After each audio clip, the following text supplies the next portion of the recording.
we're here today in the middle of Hammersmith with Andy Slaughter, who is the current Labour MP for Hammersmith and Shepherd's Bush. Andy, we just wanted to ask you a few questions, really. First of all, what drew you into politics? It was just being local here. I mean, I've lived here all my life, and after college I came back, living in Fulham at the time, and there were a lot of issues that I thought needed to be tackled locally. I've been involved in the community with the Law Centre recently, with homeless projects, things like that. But I also was a Labour supporter, and I just thought one election many years ago now, well, why don't I go and help out? And you get drawn into these things, so you then become a councillor.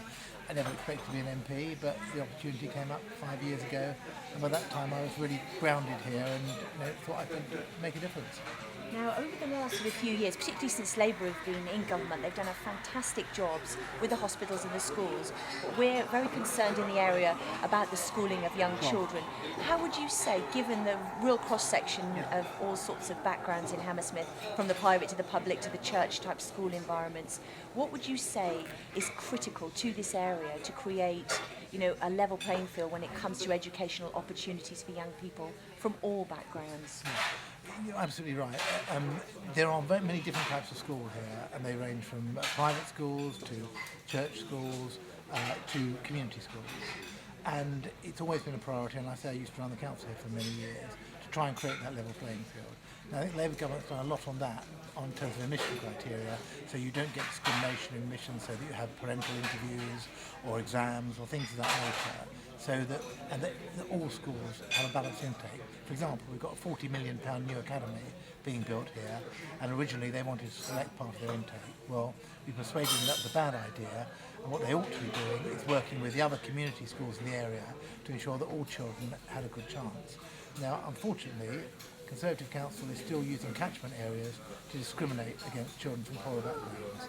So the new academy, even though it's there to provide, the whole idea of the academy is to provide a good chance for children in underperforming schools or where results need to be improved, and yet the Conservatives have drawn the boundaries of the catchment area to exclude the most deprived areas and include the most affluent areas. So there's a lot that's been done, there's a lot more to do. The other thing that's contributed is just the investment. The investment in schools, I say 40 million for a new academy, 30 million pounds in Phoenix High School, 20 million in Burlington Dane. Building Schools for Future is putting over 200 million pounds into secondary schools here. What that means, it's not just the equipment and the buildings, but it's what that says to young people and teachers about how we value them and how we want them to have facilities that are as good as you can buy in the private sector. And we've seen correspondingly, and also because of the increase in teachers' pay and in the numbers of teachers, that we've got much more stable school populations now, and that we have achieved much better results. That's not a coincidence. The reason why results are much, much better than they are, because people are learning in better environments, with better equipment, and teachers who are more rooted here will stay here for longer, and who are better paid and better motivated. And how do you think we continue that come Thursday, and who knows what the outcome will be, whether it's a hung parliament or whether hopefully Labour will be successful because their educational results have been absolutely exceptional over the past 10 years. What would you say we can do in terms of geographical situations for schools? Should geography be a main criteria for entering schools so that we have local children going to local schools, not travelling right way across London and other major cities, and also create a far better social mix of children in those schools and raise their standards for everyone? How do you think we campaign to do that, given that there is a Conservative council? That is a comprehensive ideal, and that's something I believe in very strongly. Now, the investment that we've had and targeting that investment towards poorer communities and underachieving schools is working. And I am very fearful that is going to be cut with the Conservatives. So they've said that they will cut Sure Start, they've said that they will cut the Building Schools for the Future, the investment programme here, but they've also said that they will allow groups of parents to go and set up their own schools and to pull investment out of the existing primary and secondary schools in the area. Now that's madness, because we know we're going through a time when there's not going to be as much additional spending. We've got to protect that frontline spending, which is what Labour has said it will do, and we've got to ensure that we don't have money squeezed out, because you know very well that it's going to be articulate middle-class parents who are going to have the the nous to get together and buy and set up a school building. You know? And they're then going to be pulling money and resources out of schools for poorer children.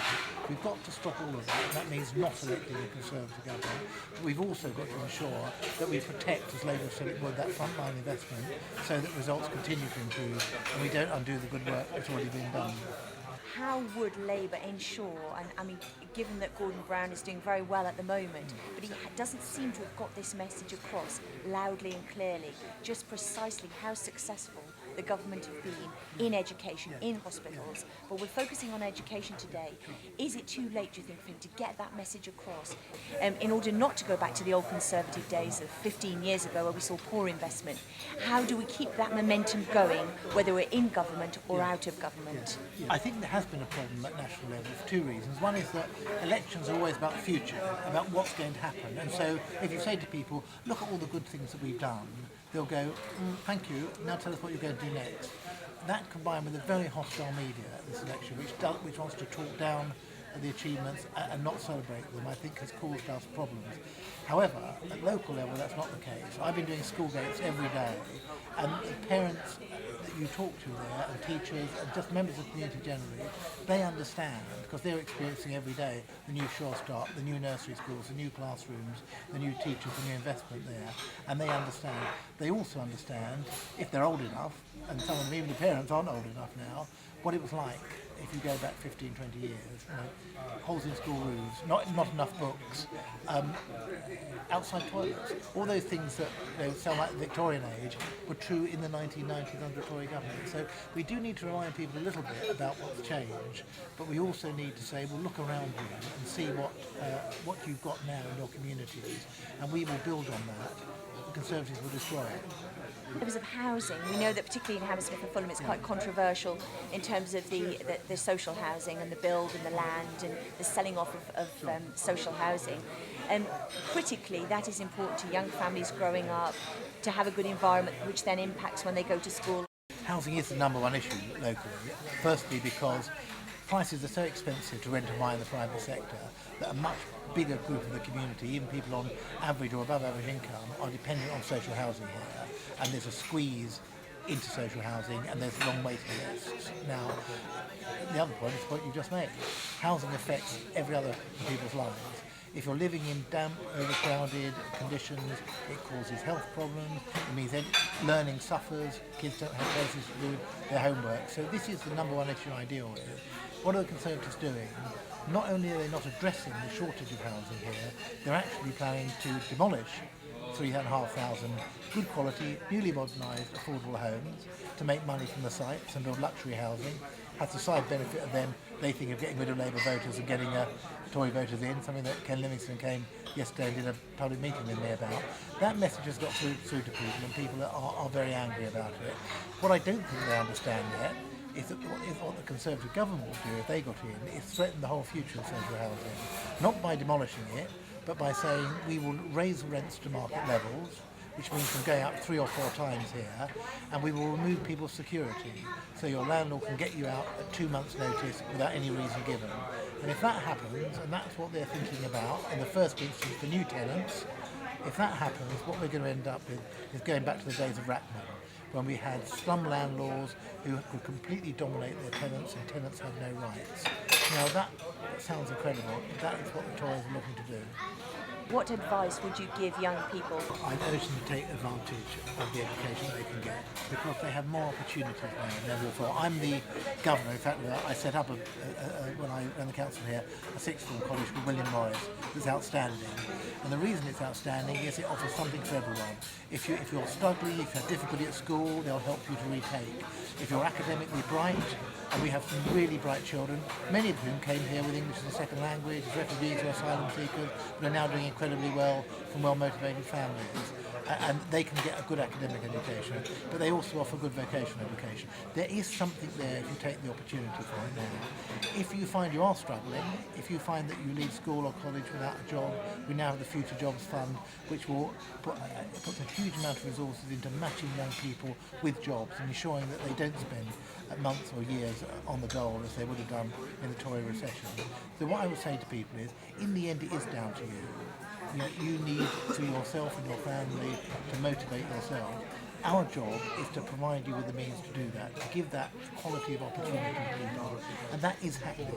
That is happening now. I always say to young people, come talk to me, and I will, I'll mentor you. I'll explain to you what's available. But in the end, we give you the opportunity. You have the motivation, and we have some of the best motivated young people in the country here, for all different communities, and that's what makes Hammersmith and Shepherd's Bush a wonderful place to live.